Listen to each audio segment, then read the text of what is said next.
Kara saçlarım şimalı user, kara gözlerim sözlerde bir eser. Karışyan sana gözlerim yolla, dolanay sana. Sen bilen geçti sıcı günlerim, yatlayan seni dolanıp gelmez ben. Gel gör halımı, duyarın ahırı, yitirdim seni sevgili yarımı. Gözde yaş, ağlama ağlama, aramı daş, ağlama ağlama. Sen gittin elem boş, bugün elem boş, bugün elem boş, canım ağlama. Gözde yaş, ağlama ağlama, aramızda ağlama ağlama. Sen gittin elem boş, bugün elem boş, bugün elem boş, canım ağlama.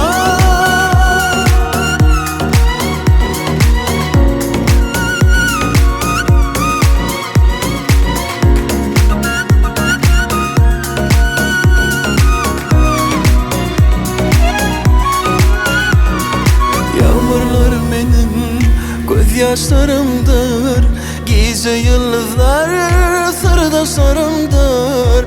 Rehmin gelmez mi menin halıma, yaralar salma menin canıma. Sen bilen geçti sıcı günlerim, yatlayan seni dolanıp gelmem. Gel gör halımı, duyarın ağrı, yitirdim seni sevgili yarımı. Gözde yaş, ağlama ağlama, aramızdaş, ağlama ağlama. Sen gittin elem boş, bugün elem boş, bugün elem boş, canım ağlama. Gözde yaş, ağlama ağlama, aramızdaş, ağlama ağlama. Sen gittin elem boş, bugün elem boş, bugün elem boş, canım ağlama.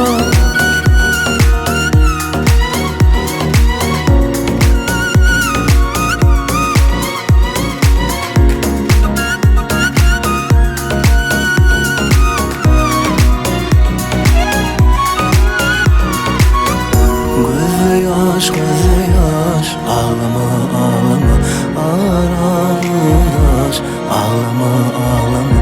Sen gittin elem boş, bugün elem boş, bugün elem boş, canım ağlama. Gözde yaş, ağlama ağlama, aramızda ağlama ağlama. Sen gittin elem boş, bugün elem boş, bugün elem boş, canım ağlama.